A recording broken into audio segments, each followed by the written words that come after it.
Sobat Kairos yang terkasih, firman Tuhan pada hari ini tertulis dalam Kisah Para Rasul 9 ayat 17. Lalu pergilah Ananias ke situ dan masuk ke rumah itu.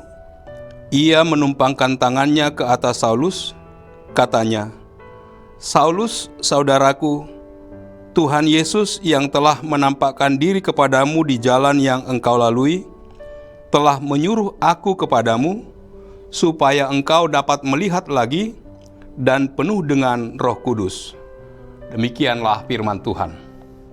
Sobat Kairos yang terkasih, Saulus adalah orang Yahudi yang setia. Lahir di Tarsus, di tanah Kilikia, dan dididik dengan teliti di bawah pimpinan Gamaliel. Kisah Para Rasul 22 ayat 3. Saulus sangat mencintai agama Yahudi sampai-sampai dia membenci para pengikut Kristus. Hati Saulus berkobar-kobar untuk mengancam dan membunuh murid-murid Tuhan. Ia menghadap imam besar dan meminta surat kuasa daripadanya untuk dibawa kepada majelis-majelis Yahudi di Damsyik, supaya jika ia menemukan laki-laki atau perempuan yang mengikuti jalan Tuhan, ia menangkap mereka dan membawa mereka ke Yerusalem. Itu dalam ayat 1 sampai ayat 2. Setelah Saulus mendapat kuasa dari imam besar, dia melakukan perjalanannya ke Damsyik. Ketika ia sudah dekat kota itu, tiba-tiba cahaya memancar dari langit mengelilingi dia. Yesus memperkenalkan dirinya sebagai korban atas tindakan penganiayaan Saulus. Meskipun Saulus memiliki tekad yang kuat dan mempersiapkan dengan matang segala rencananya untuk menangkap orang Kristen, namun Tuhan berkuasa untuk memakai atau mengubah rencana jahatnya menjadi kebaikan bagi orang Kristen. Firman Tuhan mengajak kita untuk memiliki pandangan yang luas bahwa kita ada bersama dengan Tuhan yang hidup, Tuhan yang tetap menyertai kita, Tuhan yang mengasihi kita. Kita berubah oleh perjumpaan kita dengan Yesus melalui kesediaan melakukan kehendak-Nya.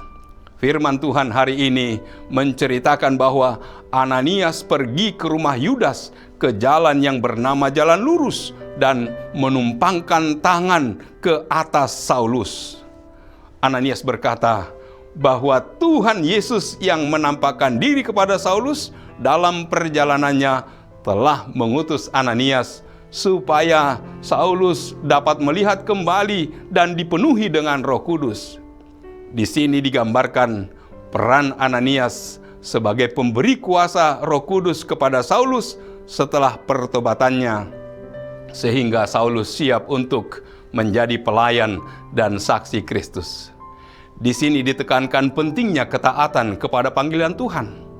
Ananias berani mendekati Saulus yang sebelumnya penganiaya orang Kristen. Kuasa Roh Kudus mampu mengubah dan memakainya untuk rencana Allah yang besar. Pemulihan dan pengisian Roh Kudus adalah kunci bagi pertumbuhan dan pelayanan Kristen yang efektif.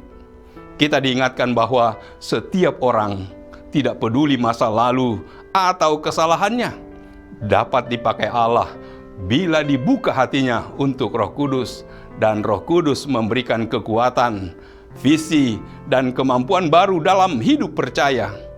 Firman Tuhan ini mengajarkan kepada kita tentang pengudusan, pemulihan, dan pemberdayaan oleh Roh Kudus melalui perantaraan sesama orang percaya yang taat kepada panggilan Tuhan. Tetaplah setia dan melekat pada Tuhan dalam menghadapi berbagai tantangan hidup. Roh Kudus akan memberi kekuatan untuk bertumbuh dan melayani. Kita dituntut agar hidup dalam kasih, berbagi kebaikan dengan sesama, dan menyerahkan segala persoalan kepada Tuhan dengan penuh rasa syukur. Hidup akan berakar kuat dalam iman dan damai sejahtera. Kita diarahkan kepada hal-hal yang rohani, penguatan iman, serta memotivasi tindakan nyata dengan terus-menerus berdoa, hidup dalam kasih, dan tekun dalam pelayanan sesuai dengan panggilan Tuhan. hidup kita akan lebih bermakna dan dekat dengan Tuhan. Sobat Kairos yang terkasih, selamat beraktivitas. Tuhan Yesus memberkati. Amin.